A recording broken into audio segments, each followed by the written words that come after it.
오늘 국내 코로나19 신규 확진자 수는 110명. 요 며칠 좀 줄어드나 싶었는데 다시 세 자릿수로 늘었습니다. 특히 지난 5월과 8월에도 연휴가 지나고 나서 어김없이 확진자가 폭증을 했는데 이번에도 다가오는 추석 연휴가 큰 걱정입니다.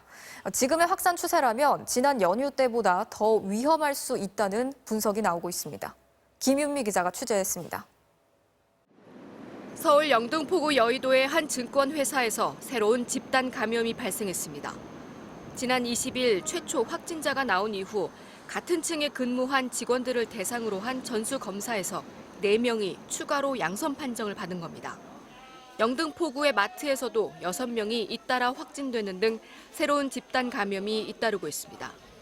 이 때문에 사흘간 20명대로 주춤하던 서울 신규 확진자 수도 40명대로 증가했고 전체 확진자 수도 110명을 기록해 다시 100명대로 진입했습니다.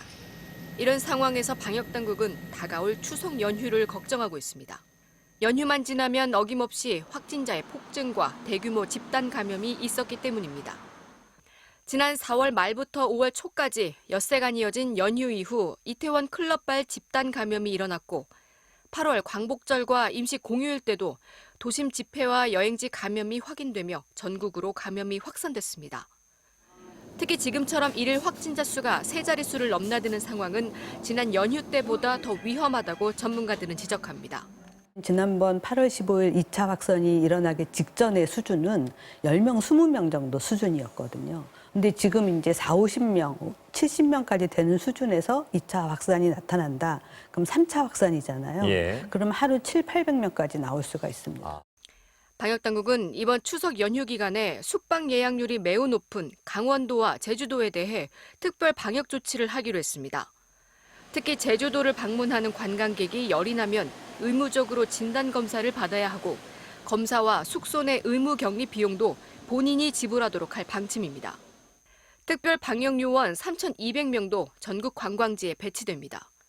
이번 추석 연휴와 한글날이 포함된 2주간은 우리가 다시 1단계 생활방역 체계로 돌아갈 수 있을지 아니면 가을철 재유행의 힘든 시간을 겪어야 할지 결정하는 중요한 분기점이 될 것입니다. 보수단체의 개천절과 한글날 집회는 대규모 유행의 뇌관으로 작용할 수 있습니다. 방역당국은 집회 강행 시 즉시 해산과 현장 검거를 포함해 주최자와 참가자 모두 형사처벌하겠다는 입장을 거듭 강조했습니다. MBC 뉴스 김윤미입니다.